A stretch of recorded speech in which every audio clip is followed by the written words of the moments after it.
There is a truth in life that every God's chosen ones must know. When God elevates you, not everyone will rejoice.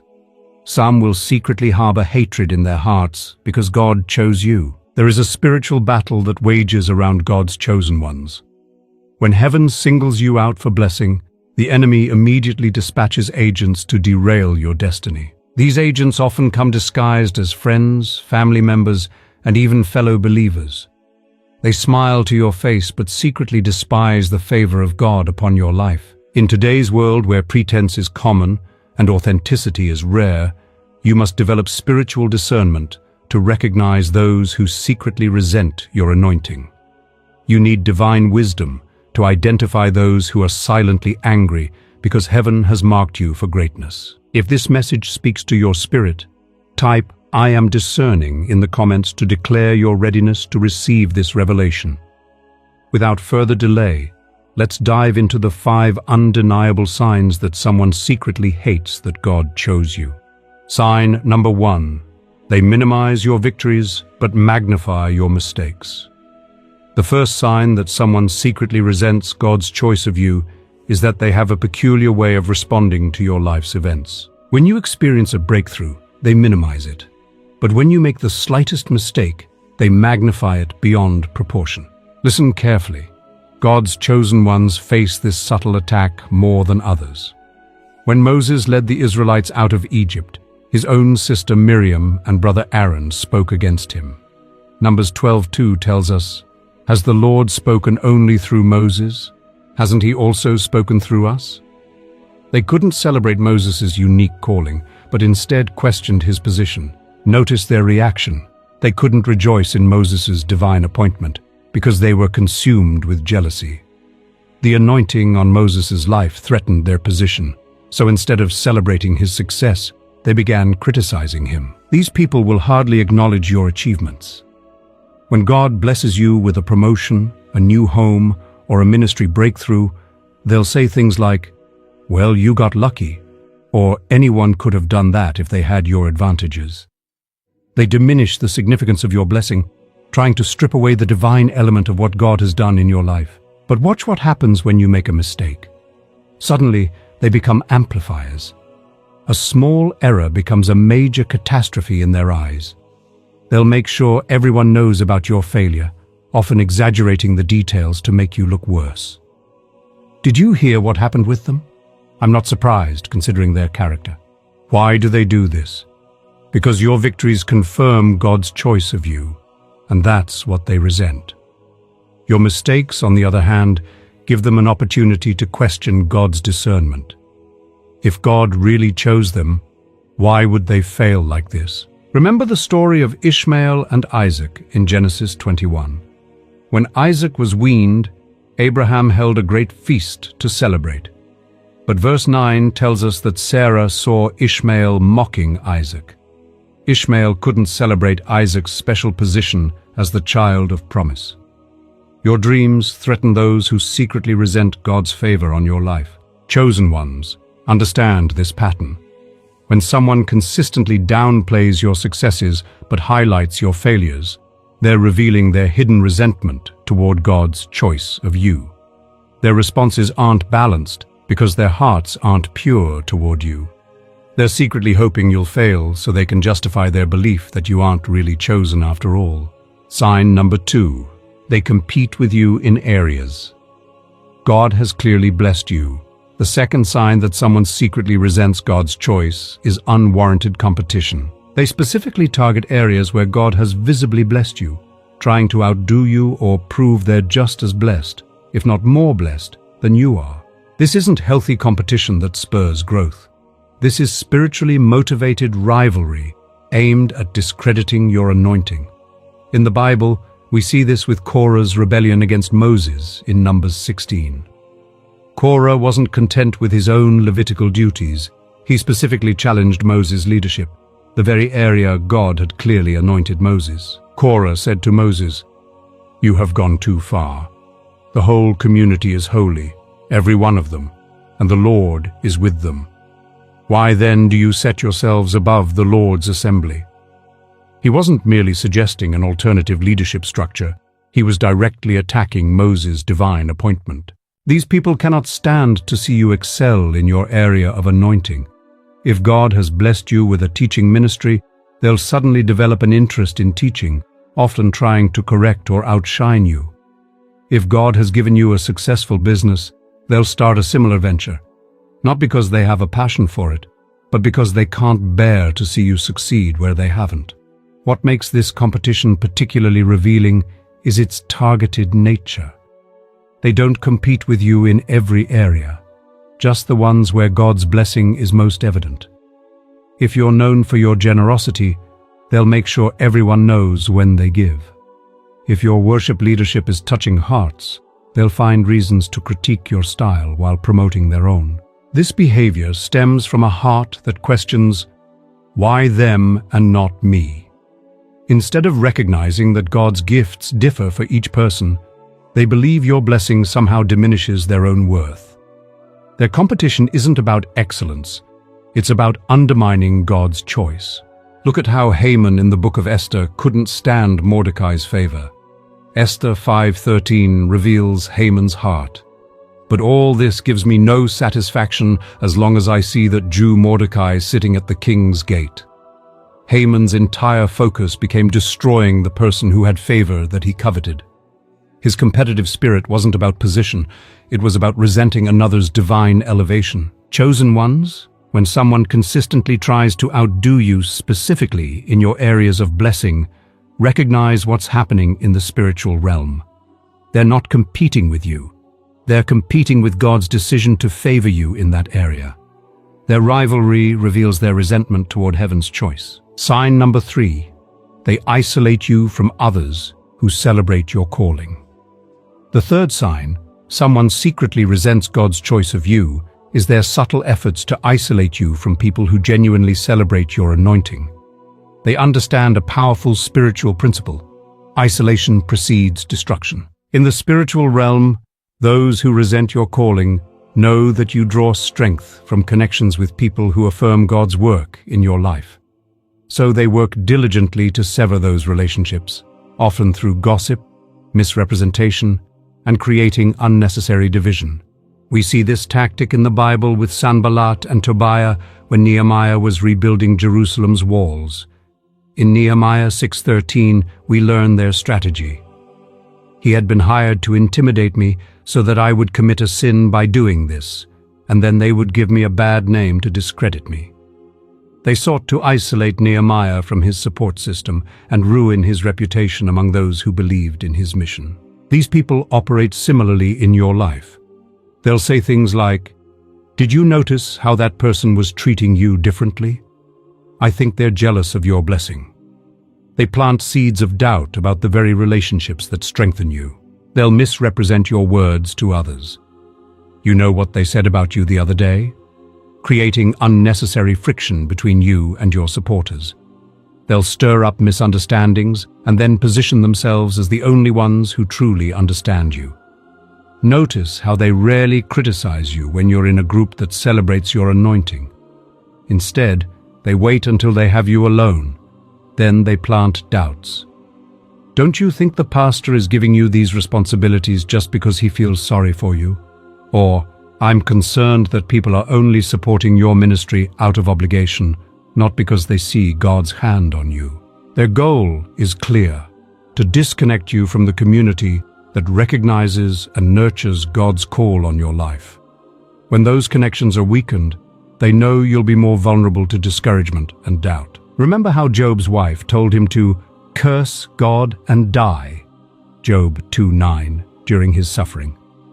She should have been his greatest support, but instead she isolated him further by suggesting he abandon his faith. The enemy knows that God designed us for community, especially with those who affirm our calling.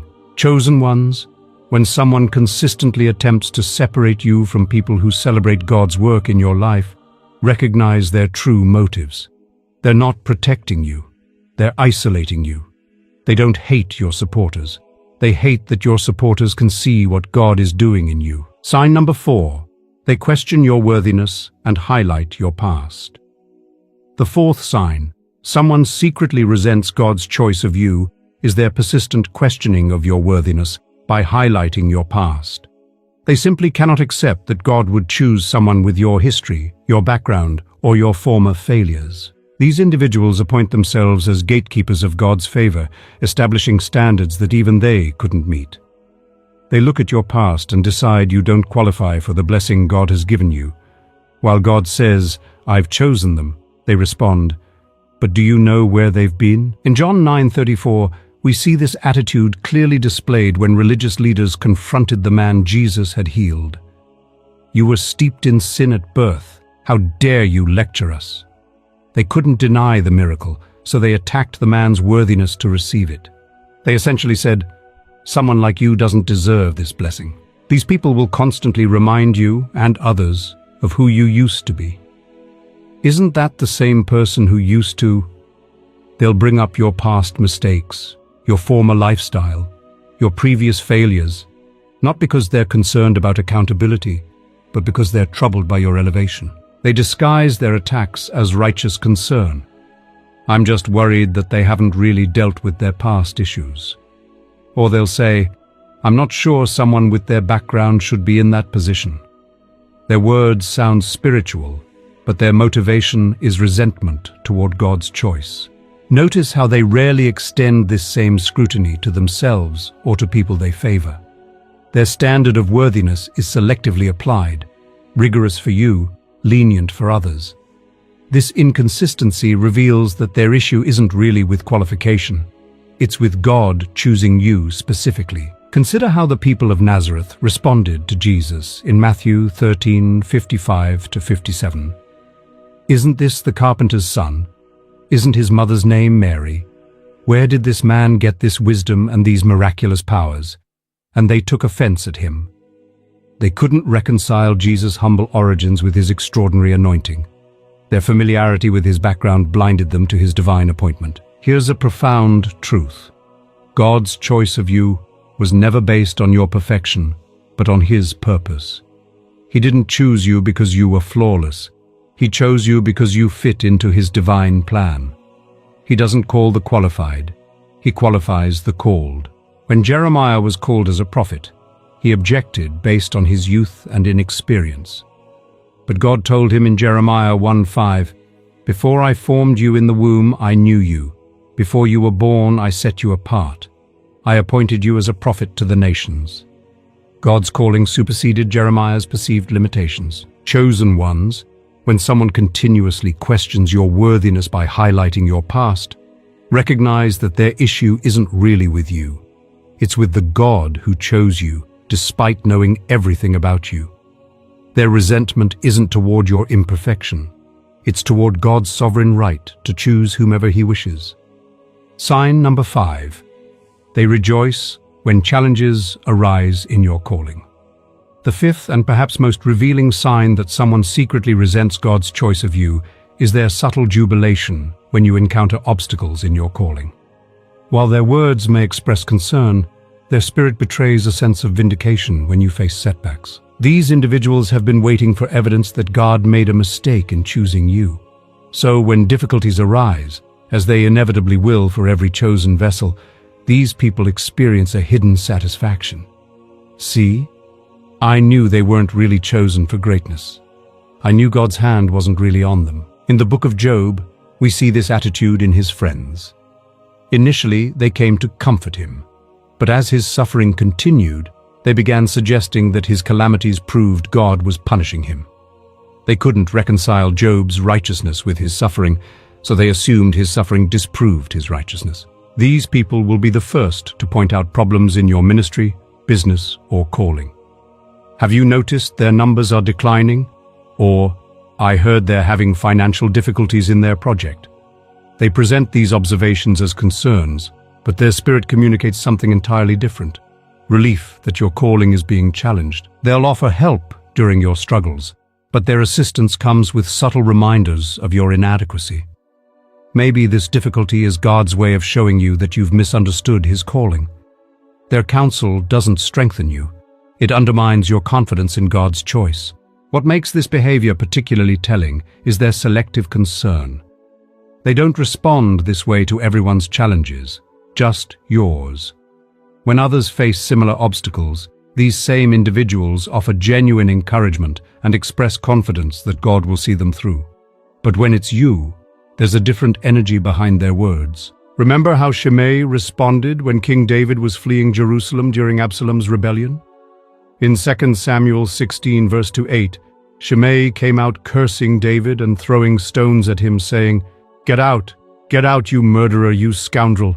The Lord has repaid you for all the blood you shed in the household of Saul."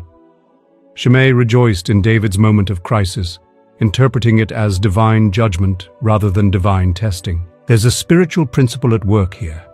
Those who resent God's choice of you will interpret your challenges as confirmation of their suspicions, rather than as the refinement that every chosen vessel must undergo. Understand this, chosen ones.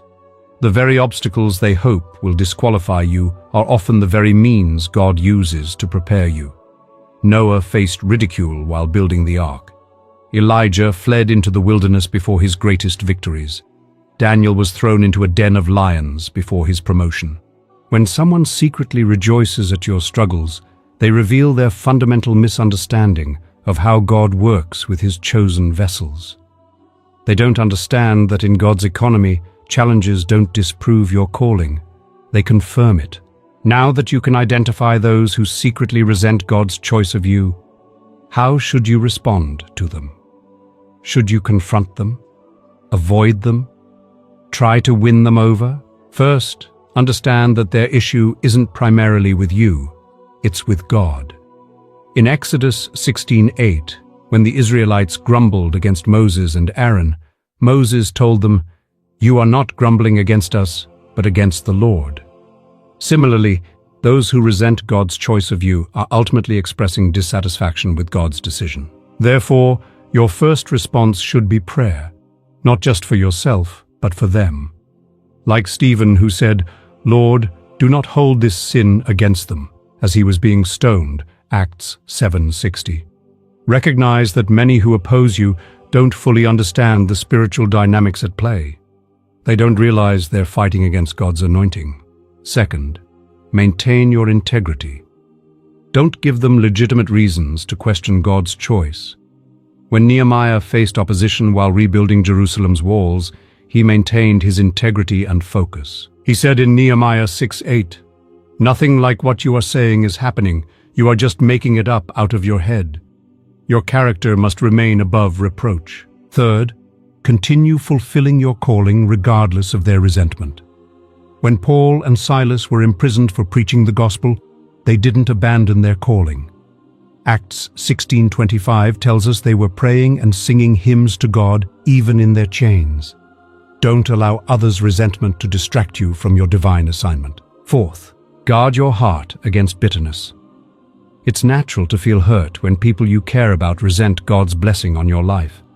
But Hebrews 12:15 warns us to see to it that no one falls short of the grace of God and that no bitter root grows up to cause trouble and defile many. Don't let their resentment produce resentment in you. Finally, remember that their response to your anointing is a test, not just for them, but for you. How you handle those who resent God's choice reveals your own spiritual maturity. Isaiah 54:17 promises, "No weapon forged against you will prevail, and you will refute every tongue that accuses you." This is the heritage of the servants of the Lord. Your response to resentment can become part of your testimony. Chosen ones, not everyone will celebrate God's choice of you. Some will secretly resent the favor on your life. But don't let that discourage you. Every vessel God has significantly used faced opposition, often from those who should have been their greatest supporters. Remember that God didn't choose you because everyone would approve. He chose you for His purposes, according to His wisdom. And as Zechariah 2:8 assures us, whoever touches you touches the apple of His eye.